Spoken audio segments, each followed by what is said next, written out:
तो कामना कर रही स्वयं, अपने पदाम्बुज को हमारे ओरोजों पर धारण करो, हमारे हृच्छय हमारे काम को शांत करो। ये सब क्या बात है? अरे ये ज्यादा से ज्यादा तत्सुख सुखित्व की भावना है। जैसे लोकम व्यवहार में किसी का मित्र आया बड़ा भूखा, किसी का मित्र बड़ा भूखा, क्षुधातुर, क्षुधा से व्याकुल क्षुधातुर किसी का मित्र आया, देख लिया मेरे मित्र को भूख लगी, भोजन बनाने में लग गया, मधुर मनोहर पकवान के निर्माण में। क्यों भाई, क्यों कर भाई, हमको बड़ी भूख लग रही है, 2 दिन से हमने खाया नहीं, इसलिए हम अपने लिए भोजन बना रहे हैं। तुम्हारे लिए भोजन बना रहे हैं ये नहीं कहता, और अगर वो कहे कि तुम्हारे लिए भोजन बना रहे हैं, हमको तो कुछ जरूरत नहीं, हम तो खा पी चुके, हम तो तृप्त हैं, हम तो प्रसन्न हैं, हम तो तुम्हारे लिए ही इतना आयास कर रहे हैं, भोजन बना रहे हैं। कहां प्रेम रहा? तो प्रेम कहां रहा? हम तुम्हारे लिए भोजन बना रहे हैं, हम निस्वार्थ हैं, हमारा कोई स्वार्थ नहीं, तुम्हारे लिए भोजन बनाए रहे हैं। ऐसा करने से मित्र के मन में भी संकोच होगा, वो भोजन करेगा कि नहीं करेगा। लेकिन वहां चर्चा ही नहीं करना आपकी, हम आपके लिए ना, हम स्वयं भूखे हैं 2 दिन के भाई, हम अपने लिए भोजन बनाए रहे हैं, तो उसके मन में कितनी प्रसन्नता होगी। यानी ये कल्पना भी नहीं। आजकल तो करें 1 ठो गाँव 100 ठो, लेकिन भक्ति में ये सबसे बड़ा बाधा, सबसे बड़ी बाधा यही। बांग निष्ठता लाघव है प्रेम का। प्रेम में लघुता लाने वाली चीज बांग निष्ठता, प्रेम को वाणी में ला देना। उत्तम भक्त प्यार करते हैं, भक्ति करते हैं, पर ऐसा यत्न करते हैं मेरे प्रियतम को मालूम न पड़े मैं प्रेम करती हूं, मैं प्रेम करता हूं, मेरे प्रिय को मालूम न पड़े। एक भक्त कहे भाई भगवान का भजन करने को जी तो करता है, पर भगवान न जाने तो भजन करें, भगवान को पता न लगे। और यहां तो पहले भजन करें चाहे न करें, पर सबको मालूम पहले हो जाए।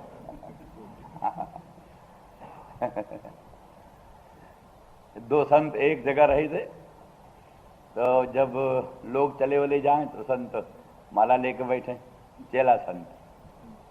तो गुरुजी ने कहा आप क्या जरूरत माला लेने की? जब लोग बैठते थे तब तो तू माला लेता नहीं, इधर उधर भटक रहा है, अब माला लेने की क्या जरूरत? मैं उसका मतलब माला तभी लेना चाहिए जब लोग बैठे हों।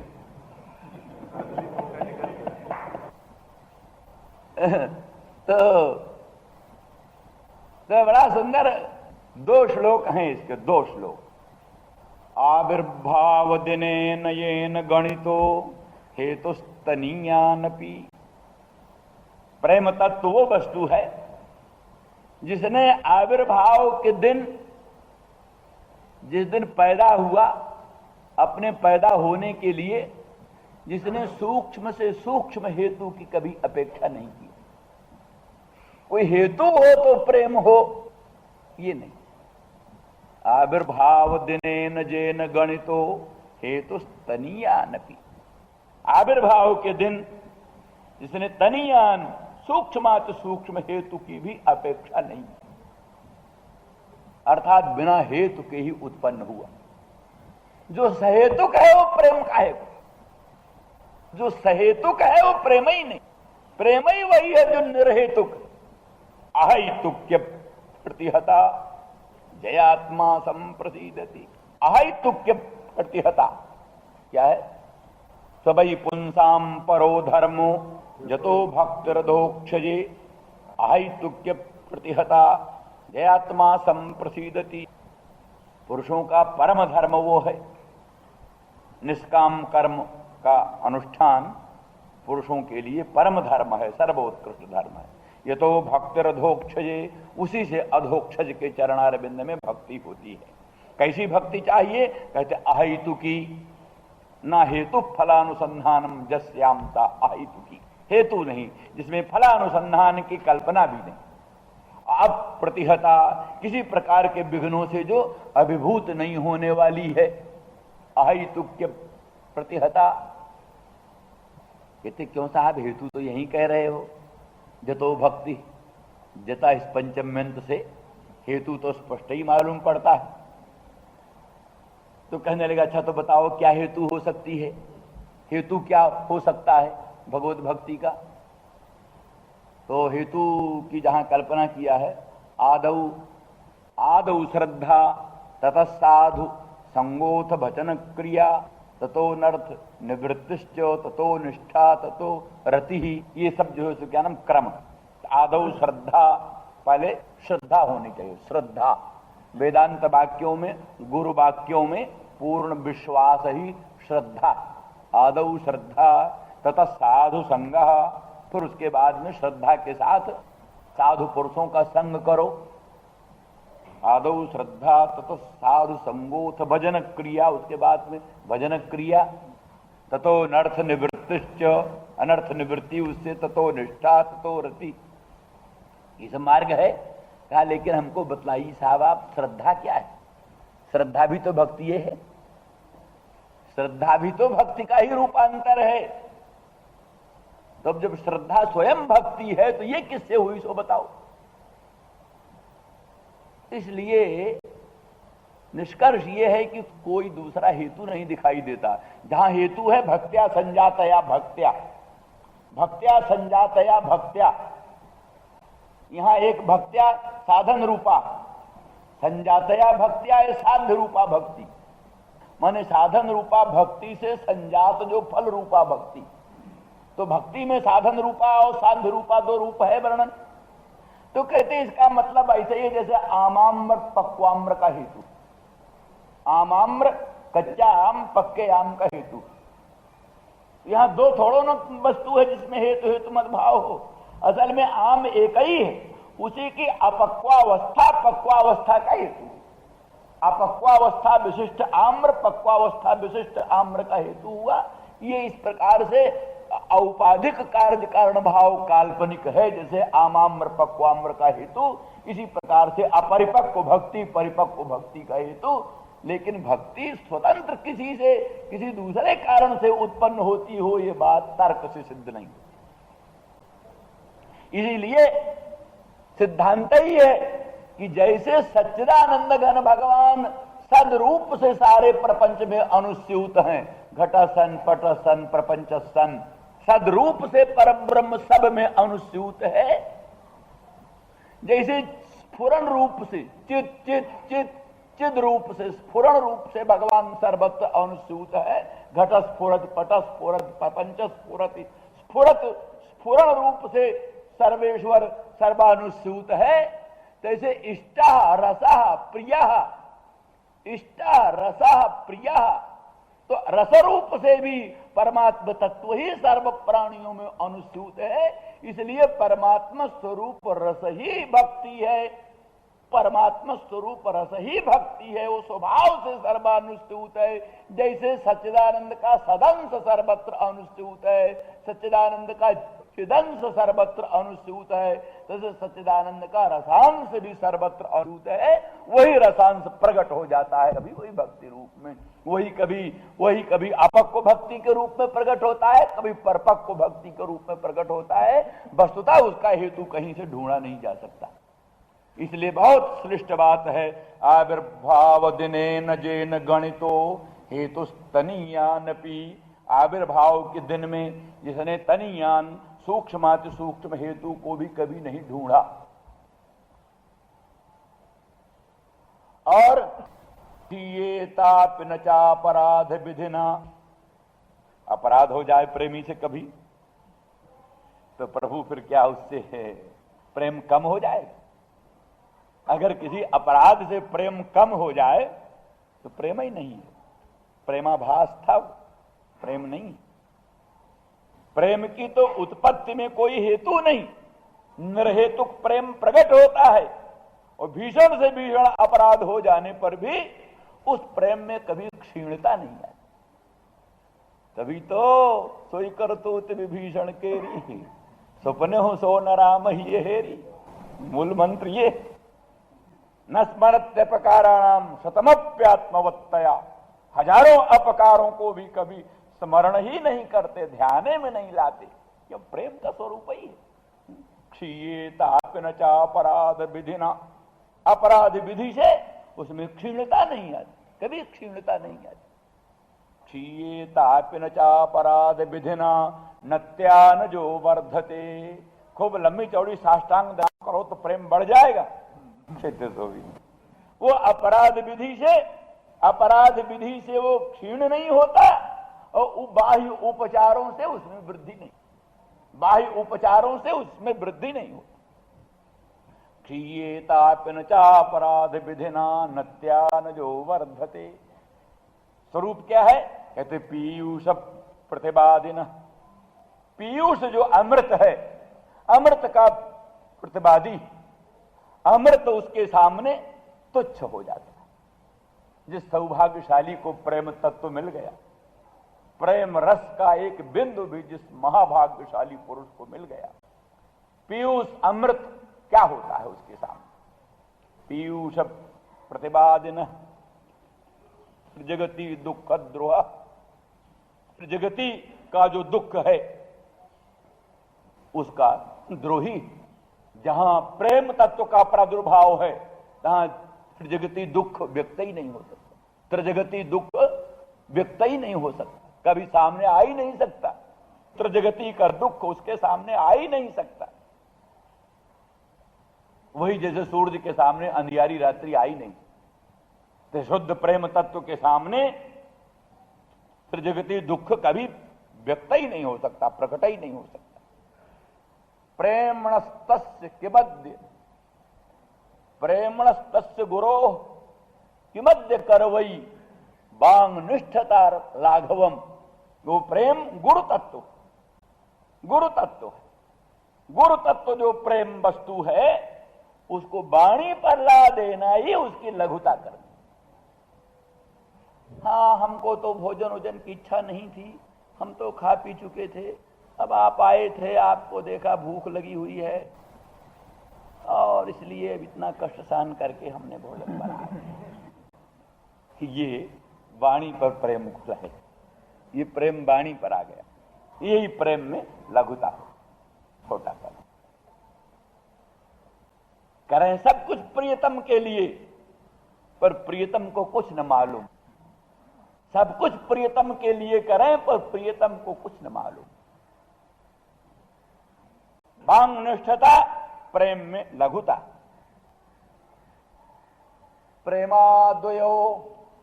प्रेमाद्वयो रसिकयो रपि दीपएवो। प्रेमाद्वयो रसिकयो रपि दीपएवो। दो रसिकों के बीच में प्रेम रहता, दो रसिक, रसिकों के हृदय में एक प्रेम का आलम्बन, एक प्रेम का आश्रय। कहीं दोनों प्रेम के आश्रय होते हैं, दोनों प्रेम के आलम्बन होते हैं, और कहीं ऐसा भी चलता है एक केवल प्रेम का आश्रय है, एक केवल प्रेम का विषय। क्या बोलते हैं उर्दू में? माशूक और आशिक, आशिक और माशूक। कहते हैं लैला को मजनू में इतना कोई अधिक प्रेम नहीं था, किंतु मजनू को लैला में प्रेम था, मजनू को लैला में प्रेम। तो मजनू इस बात की परवाह नहीं करता था कि लैला भी हमसे प्रेम करे। लैला प्रेम करती हो न करती हो कुछ नहीं मतलब, एकांगी प्रेम, एक तरफ का प्रेम, शुद्ध प्रेम। ये जो पतंग टूट टूट करके दीपक पर जलते हैं, क्या वो इस बात की परवाह करते हैं कि दीप भी हमसे प्रेम करे? दीप भी हमसे प्रेम करे तो हम प्रेम करें। दीप कहां ध्यान देता है? जल जाओ, 1000 पतंग जल जाओ, 1000 शब्द खत्म हो जाओ, पर तो भी पतंग का एकांगी प्रेम, एकांगी प्रेम पतंग का। ऐसे चातक का भी एकांगी प्रेम, चातक का एकांगी प्रेम, चाहे जल्द प्रेम करे चाहे न करे। वो मांगता है पानी, वो डालता है पत्थर। मांगत जल पविपाहन डारे, जलत जन्म भर सूरत बिसारे। मांगे रटन घटे चातक रटन घटे घट जाई, बढ़े प्रेम सब भांति भलाई। इतना ही नहीं, एक जगह तो एक प्रियतम की ओर से अपमान होता है। जितना जितना अधिकाधिक प्रियतम की ओर से अपमान हो, उतना अधिकाधिक प्रियतम की ओर प्रेम का प्रवाह बढ़े। कनकहि बान चढ़े जिम दाहे, तिम प्रियतम पद प्रेम निभाहे। कनक को, सोना को जितना जलाओ अग्नि में, सोना को अग्नि में तपाओ जितना, उतना सोना की कीमत निखरती। जितना जितना अग्नि में सोना जलाया जाए, उतना उतना सोना की चमचमाहट बढ़ती। ऐसे ही जितना प्रियतम की तरफ से अपमान हो, उतना ही उत्तरोत्तर प्रेम प्राखर्ज की वृद्धि हो। ये उच्च प्रेम की अवस्था। तो इसलिए, लेकिन उच्च प्रेम जहां है, तहां यह है कि प्रेम का दोनों आश्रय है, दोनों आलम्बन है। माने उभय विषयक प्रेम के उभय आश्रय, उभय विषयक प्रेम के उभय आश्रय। इसीलिए आमतौर पर दल प्रेम होता है, तीन दल होता है। एक प्रेम का आश्रय, एक प्रेम का विषय। आश्रय, विषय और प्रेम, दल प्रेम, तीन दल होता है प्रेम का। लेकिन यहां तो प्रेम तत्व ही प्रेम का आलम्बन है, प्रेम तत्व ही प्रेम का आश्रय है, और प्रेम तत्व ही मध्य का प्रेम। क्योंकि यहां तो श्री कृष्णचंद्र परमानंद कंद ब्रजेंद्र नंदन की मंगलमयी लीलाओं में सब कुछ प्रेमात्मक तत्व है। इसलिए प्रेम सार सर्वस्व ही राधा रानी, प्रेम सार सर्वस्व ही श्री कृष्णचंद्र परमानंद कंद। हमने जैसा कि वहां वर्णन किया है, माने राधा रानी के हृदय में रहने वाला जो श्री कृष्णचंद्र परमानंद कंद विषयक पूर्णानुराग रससार समुद्र, उससे उत्पन्न होने वाला जो निर्मल निष्कलंक पूर्णचंद्र, वही कृष्णचंद्र। और कृष्णचंद्र के हृदय में रहने वाला जो श्री वृषभानुनंदिनी विषयक पूर्णानुराग रससार समुद्र, उससे निकलने वाला जो निर्मल निष्कलंक पूर्णचंद्र, वही राधा रानी। इसलिए उभय उभय भावात्मा, उभय उभय रसात्मा, उभय उभय भावात्मा, उभय उभय रसात्मा। इस दृष्टि से यहां वही प्रेम का आश्रय है, वही प्रेम का विषय है, वही प्रेम। तीन जाति यहां नहीं, प्रेम का आश्रय कोई और, प्रेम का विषय कोई और, प्रेम कोई और। तीन जाति यहां नहीं है, एक ही वस्तु के ये त्रिधा विभाग हैं। हाँ, तो इसलिए अनिवार्य है दो होना, दो होना। इसीलिए अद्वैत के बाद भी द्वैत की भावना भक्त लोग करते, क्योंकि बिना द्वैत के ये प्रेम जमेगा नहीं। इसीलिए कहा है द्वैतम मोहाय बोधात् प्राक् प्रजाते बोधे मनीषया भक्त्यर्थम भावितं द्वैतम अद्वैतादपि सुंदरम।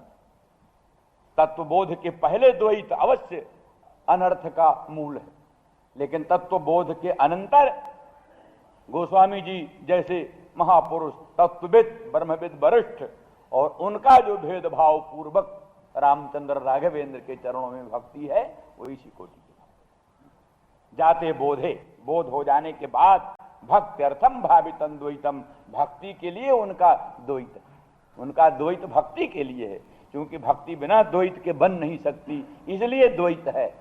और ये द्वैत अद्वैत से भी ऊंचा द्वैत है, अद्वैत से भी सुंदर ये द्वैत है। अद्वैतादपि सुंदरम तादृशी यदि भक्ति स्यात् सा तो मुक्ति शताधिका। ऐसी मुक्ति सैकड़ों मुक्ति से ऊंची, ऐसी भक्ति सैकड़ों मुक्ति से ऊंची। पारमार्थिक मद्वैतम द्वैतम भजन हेतवे तादृशी यदि भक्ति स्यात् सा तो मुक्ति शताधिका, सैकड़ों मुक्ति से ऊंची ये भक्ति। तो अस्तु मतलब दो होना चाहिए, इसलिए प्रेमा द्वयो रसिकयोर दीप एव, दो रसिकों में ये प्रेम रहता है। कैसा है प्रेम? इसको दीप समझो, दीपक। दीपक क्या करता है? हृदयेष्म भाषयति, हृदयेष्म भाषयति, हृदय रूपी बेष्म को, भवन को देदीप्यमान करता है, प्रकाशन करता है। दीपक जैसे भवन को प्रकाशन करता है, जैसे हृदय रूपी बेष्म को ये दीपक दीप्यमान करता है, प्रकाशन करता है। और निश्चल में वो भाति, और निश्चल होकर के दीप जैसे घर के भीतर कोठरी के भीतर दीपक होए, कोठरी के भीतर दीपक होए, तो निश्चल हो करके वो भवन का प्रकाशन करता है। पर द्वारादयम बदनतस्तु बहिष्कृतश्चेत्, उस दीपक को अगर बाहर निकाल दो, देहली पर ला दो दीपक को, हवा लग जाए तो उसमें निर्वात शीघ्रम अथवा लघुताम प्रयाति, तो बुझ जाएगा।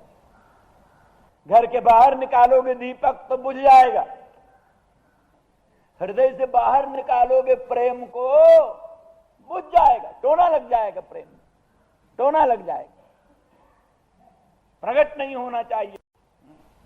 गुप्त प्रेम सखी सदा दुरैये, सदा छिपाने की चीज है प्रेम तत्व, व्यक्त करने की चीज नहीं।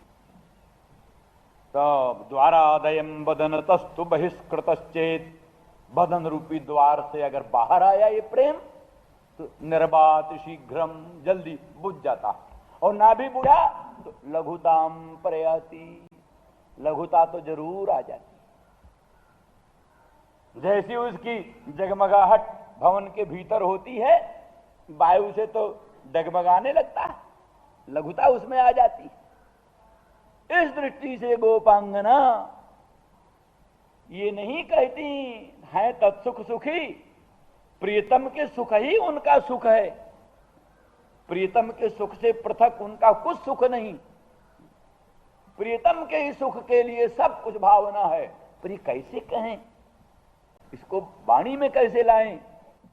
वाणी में लाएंगे तो लघुता आ जाएगी, इसलिए नहीं अपनी इच्छा प्रकट करती। श्याम सुंदर, हमारा हृदय काम से, कंदर्प से अत्यंत व्याकुल है, हम अपने हृदय की कामक व्याकुलता के निराकरण के लिए आपके पदाम्बुज को अपने ओरोजों पर धारण करना चाहिए।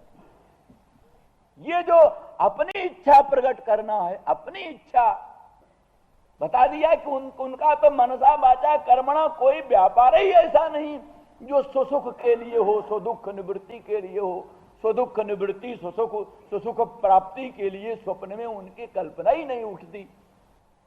केवल यही भावना है कि प्रियतम को सुख हमारे दिव्य सौंदर्य से, दिव्य माधुर्य से, दिव्य यौवन से, दिव्य भूषण बसन अलंकारों अंगरागों से हमारी प्रियतम मदन मोहन श्याम सुंदर को सुख पहुंचे। लेकिन फिर वहां अपनी ही इच्छा प्रकट करके, अपनी ही भावना प्रकट करके, अपनी ही उत्कंठा प्रकट करके और भावनाओं को उद्दीपित करना, भावनाओं को उत्तेजित करना। श्री कृष्णचंद्र परमानंद कंद के हृदय में भावनाओं को उत्तेजित करना, उत्तेजित करने की दृष्टि से ये कह रही हैं। तो उसी दृष्टि से जैसे भूखा है मित्र, लेकिन मित्र को, भूखे मित्र को भोजन कराने के लिए हम भोजन बना रहे हैं, ये कल्पना नहीं, हम स्वयं भूखे हैं, अपनी भूख की निवृत्ति के लिए भोजन बना रहे हैं। इस भावना से जैसे भोजन बनाने में प्रवृत्ति होती है, फिर उसमें मित्र को खाने में भी कोई इतराज नहीं होता। इस प्रकार से प्रियतम के लिए कोई एहसान हम नहीं कर रही हैं, हम तो हमें स्वयं कंदर्प व्यथा है, उसके निराकरण के लिए प्रियतम के पदाम्बुज को अपने ओरोजों पर विन्यास करना चाहती हैं। इस प्रकार की प्रार्थना करके अपने हृदय के उन्मूलन की प्रार्थना करके ये प्रभु के हृदय में भावों को उत्तेजित करती हैं। इस दृष्टिकोण से देखो, तब इसमें दूसरा प्रकाश पड़ जाए। इसलिए प्रणत देहि नाम पाप कर्षणम तृणचरानुगम श्री निकेतनम।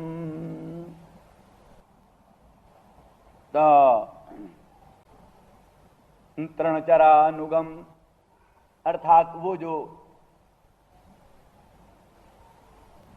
दो तरह की शंका थी। एक तो ये कि तुम अनभिज्ञा हो, अनभिज्ञाओं का संगम ठीक नहीं है, अनभिज्ञाओं के ओरोजों पर पदाम्बुज विन्यास ठीक नहीं, उस पर ये कहा कि आप इतने परम कृपालु हैं, इतने परम दयालु हैं कि जो ब्रज की गायें हैं, पशु हैं, सर्वथा विवेक शून्य हैं, उन पर भी अनुग्रह करके उनका पालन करते हुए उनके पीछे पीछे भटकते थे। यह श्रीधर स्वामी जी तीनों विशेषणों के तीन प्रयोजन अलग अलग।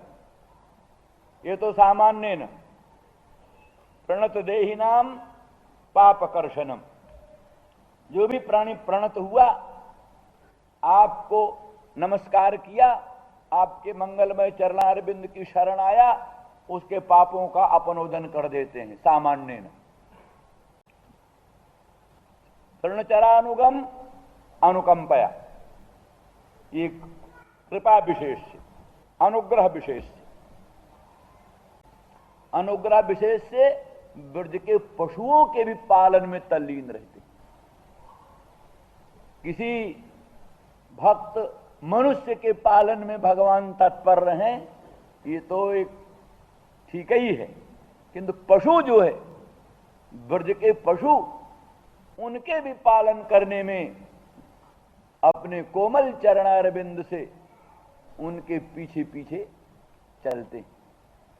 चल से जद ब्रजाचारयन पशून नलिन सुंदरन नाथ ते पदम शिलतृणांकुरई सीदतीति न कलिलताम मन कांत गच्छति। हे कांत, कमल से भी कोटि गुणित सुकोमल चरणारविंद, नलिन सुंदरम, नलिनादपि सुंदरम, नलिन जो कमल है, कमल से भी अत्यधिक सुंदर जो आपका चरणारविंद, उन निराभरण चरणारविंदों के द्वारा पादत्राण नहीं धारण किया भगवान, पादुका नहीं धारण किया, पनही पादत्राण नहीं धारण किया, निराभरण चरणारविंद के द्वारा गोचारण के लिए चले थे। नंदरानी ने कहा, बेटा पादत्राण धारण कर लो। हम उपासना करने के लिए जा रहे हैं ना, गायें हमारी इष्ट देवता हैं, इष्ट देवता तो पादत्राण नहीं धारण कर रहे हैं। गौओं ने तो पनही नहीं पहना, गौओं के पांवों में पादुका नहीं। तब गायें जब नंगे पांव जा रही हैं वन में चरने के लिए, तो हम उनके उपासक होकर पादत्राण धारण करके कैसे चलें? इसलिए पादत्राण नहीं धारण किया। विधिवत गौओं का प्रातःकाल पूजन करते थे, नैवेद्य निवेदन करते थे, टीका लगाते थे, माला पहनाते थे, आरती करते थे, साष्टांग दंडवत प्रणाम करते थे, तब गौओं को चराने चलते। गोपांगनाओं ने कहा, श्याम सुंदर तो बहुत दान लेते हो, दधी का दान, नवनीत का दान, और दान गलिये बना दिया है, दान गली, तुम्हारा दान बड़ा प्रसिद्ध हो गया है, इतने दान का प्रतिग्रह तुम पर लगेगा तो बहुत दान लेने का प्रतिग्रह भी तो होता है, उसका कुछ प्रायश्चित वायश्चित करते हो, गंगा नहाते वाते हो कि नहीं?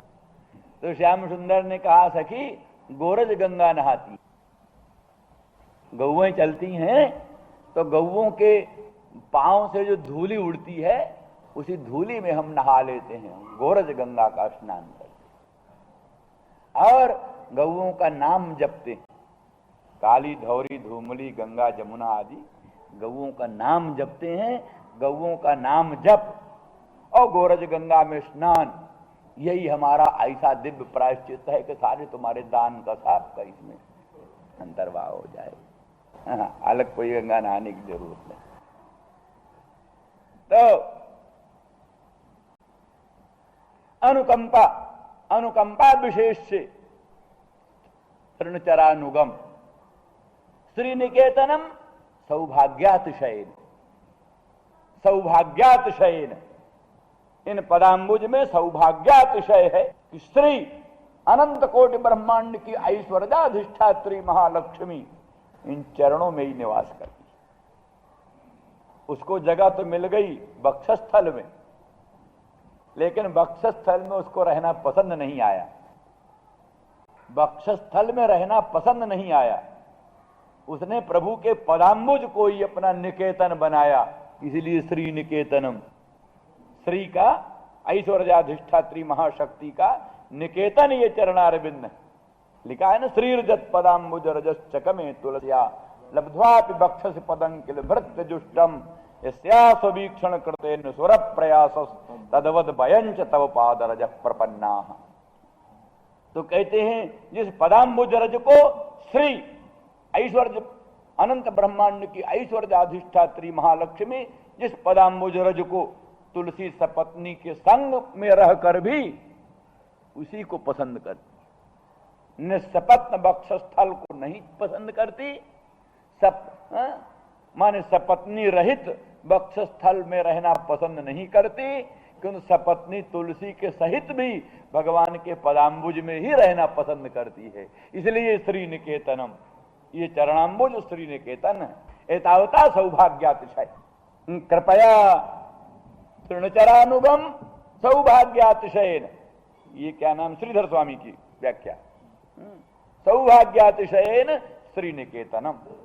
और वीरजातिशयन फण फणार्पितम, वीरजातिशयन फण फणार्पितम। इतना वीर, इतना पराक्रम कि फणी जो है काली नाग, काली नाग के फणाओं पर, काली नाग के फणाओं पर आपने अपने पादार बिंद को अर्पित किया। वीर जी ये तो प्रणत देहि नाम पापकर्षणम तृणचरानुगम श्री निकेतनम। शंका होती है गोपांगनाओं, ठीक है, परंतु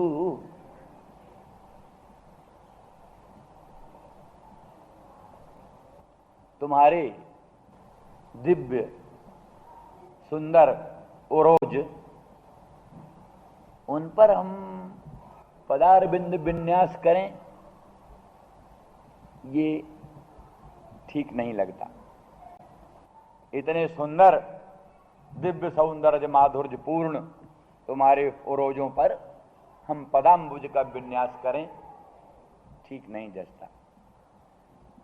तो कहते हैं श्याम सुंदर श्री निकेतनम, ये पदाम्बुज तो श्री निकेतन अनंत ब्रह्मांड की ऐश्वर्याधिष्ठात्री महाशक्ति के आवास स्थान है। इनके धारण करने से हमारे उरस्थल की शोभा ही बढ़ेगी, उरस्थल की शोभा बढ़ेगी। ये तो हृदय के अलंकार होंगे, आपके पदाम्बुज हृदय के अलंकार होंगे। जैसे दिव्य कमल से आवृत कनक कलश की शोभा जैसे होती है, कनक कलश की शोभा, दिव्य अंबुज से प्रावृत कनक कलश की शोभा जैसे होती है, ऐसे आपके पदाम्बुज से संपृक्त ओरोजों की शोभा ऐसे ही होगी जैसे दिव्य पंकज से समावृत कनक कलश के सिर पर तो कितना बड़ा अखंड भूमंडल का भार। अगर जरा सा उनके दुख को जाने, अखंड भूमंडल का भार जो धारण किए हुए हैं अपने सिर पर, और उनके ही अंग पर शेते नारायण सुखम, नारायण सुख पूर्वक सो रहे हैं। क्यों? लक्ष्मीवान है इसलिए दूसरों की वेदना नहीं। लक्ष्मीवंतो न जानंत प्रायण पर वेदनाम शेषे धरा भरा क्रांते शेते नारायण सुखम। अथवा श्री करग्रहम अनुकूलता में भी बोल रही,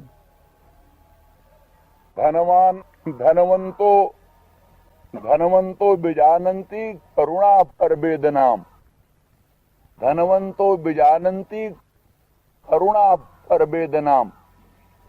धनवान जो करुण है, दयालु हैं, वो दूसरों की वेदना को जानते हैं। इसीलिए श्री दामानम वासुदेव चकार धनदोपमम, श्री दामानम वासुदेव चकार धनदोपमम। इसीलिए वासुदेव भगवान ने श्री दामा को धनद के तुल्य बना दिया, पूरा पूरा कुबेरे बना दिया, कुबेरे बना दिया। वासुदेव ने, भगवान वासुदेव ने, श्री कृष्ण ने श्री दामा को, दरिद्र को परम कुबेर बना दिया। इसलिए कि वो दूसरों की वेदना को जानते। अनुकूलता का भाव प्रकट हुआ तो ये बोल दिया। तो इस दृष्टि से विरचिता भयम वृष्ण धुर्जते चरण मीयूषाम संसृतेर भयात। शंका होती है गोपांगनाओं तुम बहुत हो और इतनी संख्या में तुम हो और तुम्हारी अभिलाषाएं भी बहुत हैं, विविध प्रकार की कामनाएं हैं, उनको हम कैसे पूरा करेंगे। तो इसलिए कहते विरचिता भयम चरण मीयूषाम संसृतेर भयात। प्रभु आप तो अनंत अनंत प्राणी जो संसार के भय से डर करके आपके चरणार बिंद का सहारा पकड़ते हैं, उनको सर्व प्रकार से अभय दान कर देते हैं, उनको सर्व प्रकार से अभय दान कर देते हैं। तो हमारा दुख दूर करने में आपको क्या देरी लग सकती है। जो आध्यात्मिक आदि दैविक आदि भौतिक सब तापों से विमुक्त कर देते हैं शरणागत प्राणियों को, जो प्राणी भगवान के मंगलमय चरणार बिंद की शरण हुआ उसके सर्व प्रकार के तापों का निवारण कर देते हैं भगवान। तो फिर हम लोगों के ताप के अपनोदन में क्या देरी हो सकती है और कौन सी अशक्यता की बात। साथ ही संसृतेर भयात चरण मीयूषाम का ये भी अर्थ है कि आपका जो श्रीमद् वृंदावन धाम में संसरण सम्यक परिभ्रमण, कमल से कोट गुणित कोमल, कमल से भी कोट गुणित सुकोमल जो आपके मंगलमय चरणार बिंद हैं, इन चरणार बिंदों से, निरावरण चरणार बिंदों से आप श्रीमद् वृंदावन धाम में बिहरते हैं।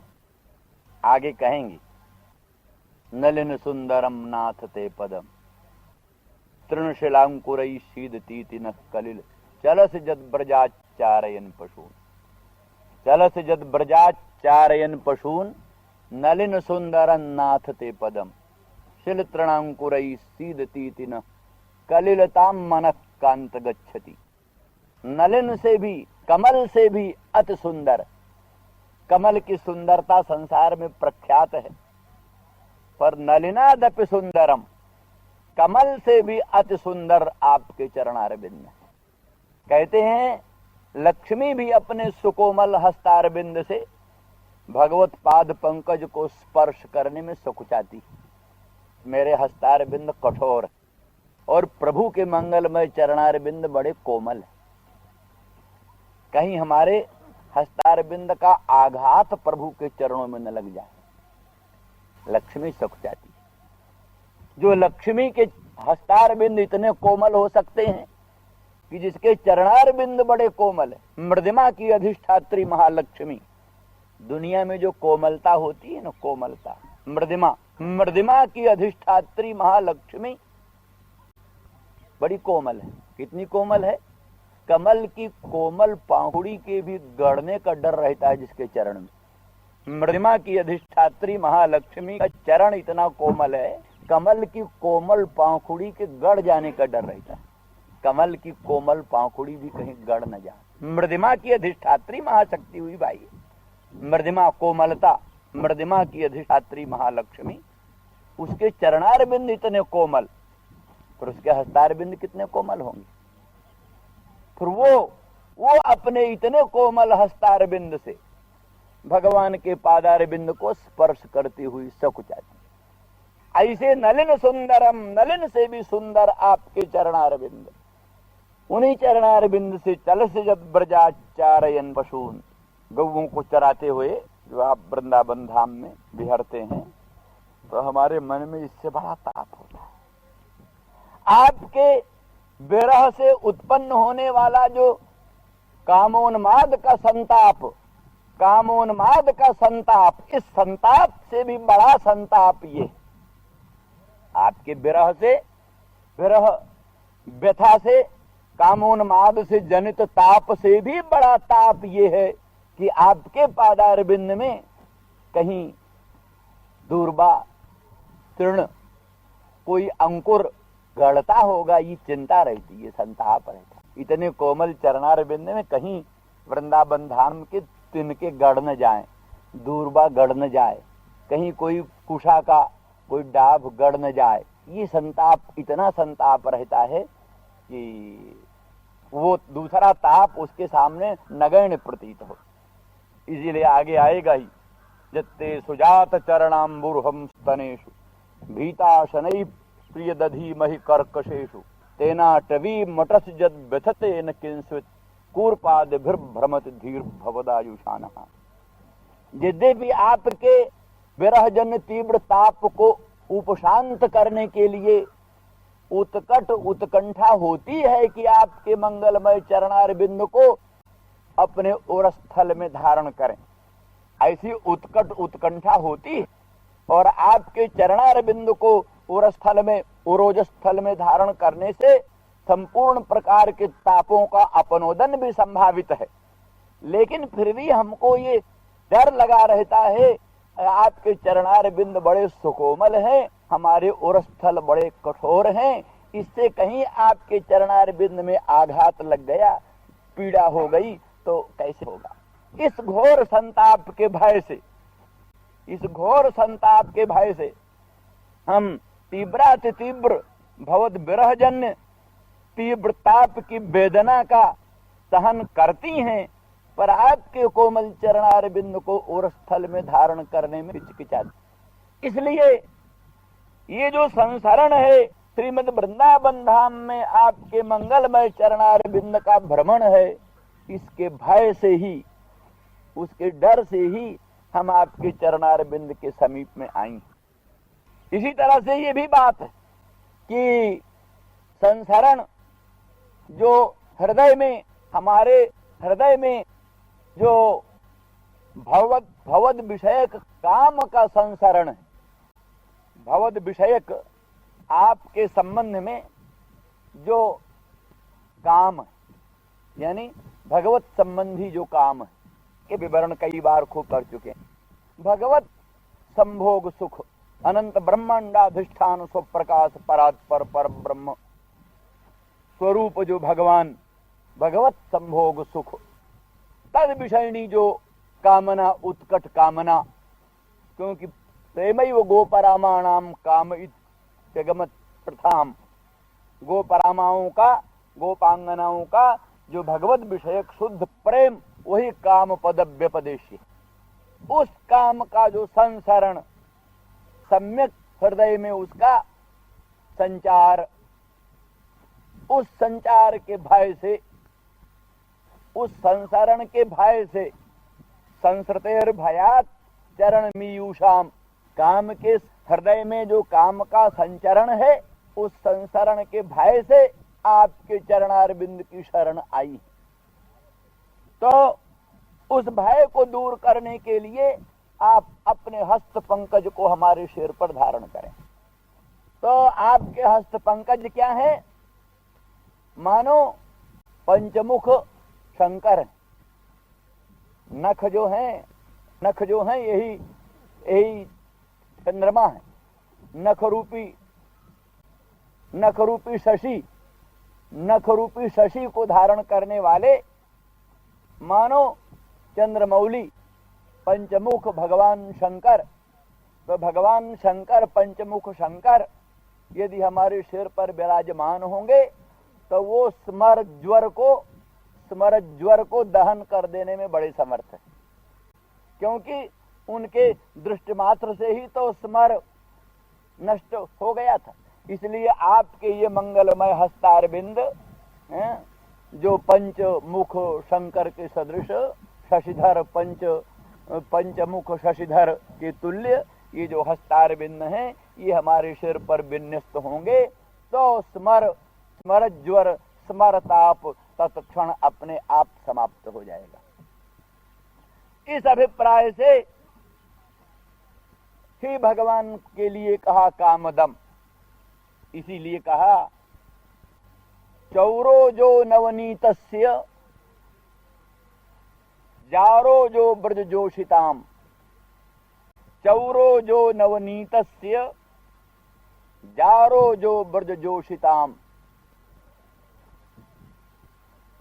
ध्येय सदैव साधूनाम, ध्येय सदैव साधूनाम, चोर जार शिखामणि। ये श्लोक है पूरा। चोर जार शिखामणि। चौरो जो नवनीतस्य, नवनीत का जो चौर है, नवनीत को जो चुराने वाला, चौरो जो नवनीत, जारो जो ब्रज जोशिताम, ब्रज जोशिताओं का जो जार है, वही ध्येय सदैव साधु नाम, जोगींद्र मुनीन्द्र अमलात्मा परमहंस जिसका निरंतर ध्यान करते, वही वस्तु है चोर जार शिखामणि। चोरों जारों में शिखामणि। हम कई बार कह चुके हैं कि कोई वस्तु स्वरूप से ही महत्व वाली होती। जप स्वरूप से उत्तम, मंत्र जप जो है सर्वोत्तम कर्म है स्वरूप से ही। कोई वस्तु आश्रय के महत्व से महत्व वाली हो जाती। जैसे चोरी कोई महत्व की चीज नहीं, कोई चोरी को अच्छी चीज नहीं कहता, लेकिन चोरी का आश्रय जो है, किसी उत्तम आश्रय में चोरी रहे तो चोरी पूज्य हो जाती। चौर्य कर्म का आश्रय कृष्ण है ना, कृष्ण आश्रय, नवनीत चौर्य का आश्रय कृष्ण। तो सर्वज्ञ सर्वशक्तिमान अनंत ब्रह्मांड नायक परमात्मा कृष्ण निष्ठ चौर्य, आश्रय की महिमा से यहाँ चौर्य का महत्व हो गया। और कई विषय की महिमा से महत्व वाला हो जाता, विषय उसका सुंदर। जैसे गोपांगनाओं के काम का, काम स्वतः महत्व की चीज नहीं, काम निंद है, नरक का हेतु है, लेकिन उस काम का विषय ब्रह्म था, ब्रह्म विषयक काम था, इसलिए विषय की महिमा से इसका महत्व बढ़ गया। किसी वस्तु की महिमा स्वरूप से ही, जप आदि की महिमा स्वरूप से ही महत्व। चौर्य जो कृष्ण का है वो आश्रय के महत्व से महत्ववान है। ऐसे गोपांगनाओं का काम वो क्या नाम, विषय के महत्व से महत्व वाला। इस तरह से तीन तरह से वस्तुओं का महत्व बढ़ता। यहां केवल इस दृष्टि से आमतौर पर श्रीमद् वल्लभाचार्य के अनुसार 10वें स्कंध में निरोध का वर्णन है। निरोध, वो निरोध नहीं, अन्यत्र तो निरोध का अर्थ है होता है प्रलय, प्रलय, विश्व का संहार, निरोध। पर इनके यहां वो नहीं निरोध है। निरोध है चित्त का भगवान में निरोध, अवरोध। चित्त जो हमारा संसार में भटक रहा है, संसार में भटकने वाला चित्त संसार से हट करके भगवान में अवरुद्ध हो जाए, इसका नाम निरोध। तो निरोध कई तरह का है। आसक्ति निरोध, प्रेम निरोध, आसक्ति निरोध और व्यसन निरोध। व्यसन निरोध, तीन तरह का निरोध होता है। प्रेम निरोध और आसक्ति निरोध और व्यसन निरोध। व्यसन निरोध, तीन तरह का निरोध।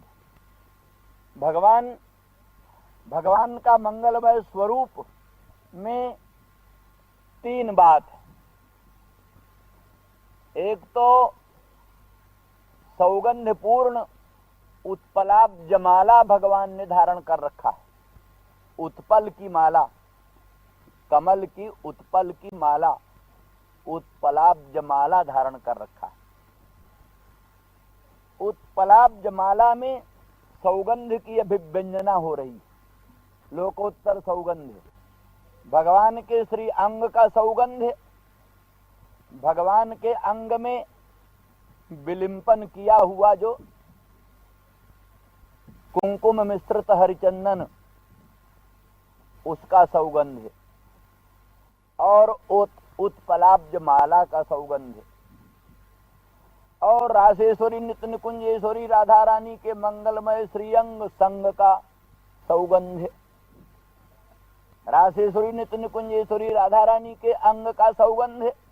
उनके अंग में जो कस्तूरी का मृगमद आदि है उसका सौगंध है, कुंकुम मिश्रित हरिचंदन का सौगंध है, और दिव्य सौगंध पूर्ण मालाओं का सौगंध है। फिर दोनों के सम्मिलन से एक अद्भुत नवीन सौगंध प्रकट होती है। तो ये उत्पलाब्ज माला में वो संपूर्ण सौगंध प्रकट हो रहा है। तो सौगंध की अभिव्यंजना ज्ञान है। ज्ञान सत्व का कार्य है, सत्व का कार्य है। सत्व से वस्तु का बोध होता है, वस्तु का बोध होता है। प्रेम अनुकूलतया माने प्रियतम प्राणधन पर प्रेमास्पद के प्रति अनुकूलता का स्फुरण, आनुकूल्येन प्रियतम का संस्मरण,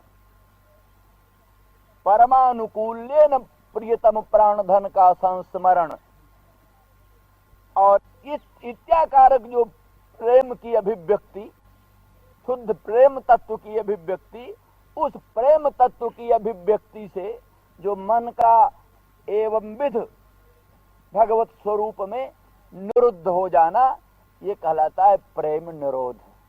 प्रेम निरोध। इसके बाद में नवल कोमल आम्र पल्लव भी भगवान ने धारण कर रखा है। नवल कोमल रसाल पल्लव, बसंत आदिकों में वो बिल्कुल अरुण होते हैं, अरुण लाल अरुण होते हैं। कि अरुणिमा क्या है? रजो रागात्मकम विद्धि। रज जो है रागात्मक है, लाल है। वो जो चूतप प्रबाल अर्थात नवल कोमल आम्र पल्लव, उसकी जो अरुणिमा, वो अरुणिमा है रजोगुण। रजोगुण उस रज से क्या होता है? आसक्ति निरुद्ध होती है। प्रेम जहां तक होता है, प्रेम तो एक आदिम रूप है।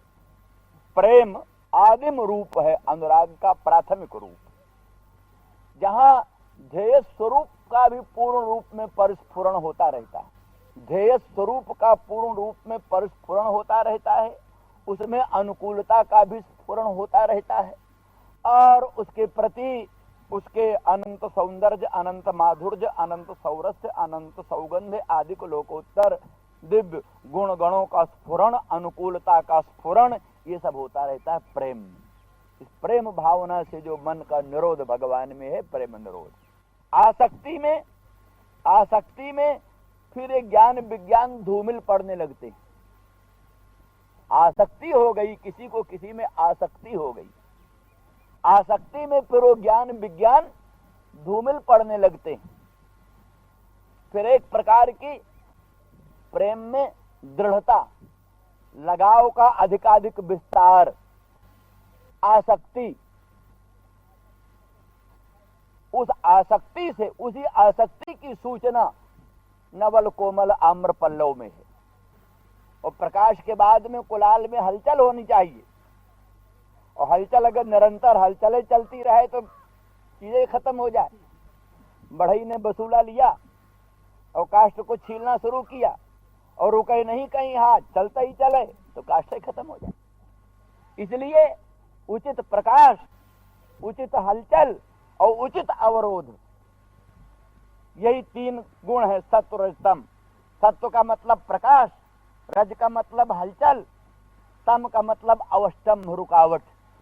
किसी भी विलक्षण कार्य की संपत्ति के लिए तीनों चीज चाहिए, प्रकाश चाहिए, हलचल चाहिए, रुकावट चाहिए। उचित प्रकाश, उचित हलचल, उचित रुकावट, यही तीनों के योग से कार्य बनता है। कोई भी कार्य करना हो तो सत्व रजतम तीनों गुणों का योग होता है। सत्व का प्रकाश, रज का हलचल, तम का अवष्टम्भ, ये तीनों के जुड़ने से किसी कार्य की संपत्ति होती है। तो जो अलौकिक कार्य है, दिव्य कार्य है, अपराकृत कार्य है, गुणातीत कार्य है, वहां पर भी जो कुछ भी कार्य होगा उस कार्य में प्रकाश होगा, वही सत्व कहलाएगा। उस कार्य में जो हलचल होगी वही रज कहलाएगी। उस कार्य में जो अवश्यम्ब होगा, रुकावट होगा, वही तम कहलाएगा।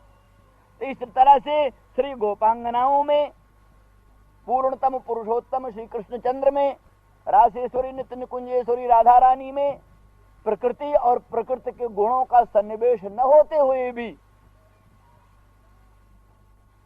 जहां भगवदर्थ ही लीला, आत्मार्थ जो सृष्टि है, आत्मार्थ जो क्रीड़ा है, आत्मार्थ जो लीला है, उसमें भी जो विभिन्न लीलाएं संपन्न होंगी, उनमें भी वही प्रकाश की अपेक्षा होगी, हलचल की अपेक्षा होगी, अवस्तंभ की अपेक्षा होगी। तो वो अवस्तंभात्मक तम, वो चलकर प्रकाशात्मक सत्व, वो चलात्मक रज, वो सत्वरजतम होते हुए भी, सत्वरजतम होते हुए भी अपराकृत हैं, माने प्रकृति से अतीत हैं, प्राकृतिक जगत की चीज नहीं है, प्राकृतिक जगत से बाहर की चीज है। इस दृष्टि से ही यहां भगवत स्वरूप में जो बतलाया, उत्पलाब्ज माला से सत्व लक्षित हो रहा है और नवल कोमल आम्र पल्लव से रज उपलक्षित हो रहा है, और मयूर पिच्छ का जो मुकुट है, उसकी मयूर पिच्छ की जो श्यामलता, उसे तम लक्षित हो रहा है। इन तीनों के द्वारा भी भगवान में प्रेम निरोध का स्वरूप दिखाई दे रहा है, आसक्ति निरोध का स्वरूप दिखाई दे रहा है, और व्यसन निरोध का स्वरूप दिखाई दे रहा है। व्यसन निरोध, व्यसन आसक्ति से ऊंची की चीज है। व्यसन वही होता है जहां अनेक प्रकार का प्रयास करने पर भी निवृत्ति न हो। आसक्ति तक की निवृत्ति किसी तरह से हो जाती। किसी को किसी में प्रेम हो गया, प्रेम की ही निवृत्ति संभव है। प्रेम के बाद आसक्ति हो गई, भाई पहले तो प्रेम था, अब तो आसक्ति हो गई, माने उसके बिना क्षण भर भी चित्त न रुके, उसके बिना चित्त क्षण भर भी नहीं ठहरे। स्वाभाविक अनुराग, स्वाभाविक आसक्ति, जैसे किसी कामी की कामिनी में आसक्ति, किसी कामिनी की अपने प्रियतम प्राण बल्लभ में आसक्ति, इस प्रकार की आसक्ति। और आसक्ति भी किसी तरह से कभी छूट सके, पर जो हो जाता है व्यसन, व्यसन तो कहलाता ही है वो जो किसी तरह से न छूटे। गुरुजन कहें छोड़ने को, शास्त्र कहें छोड़ने को,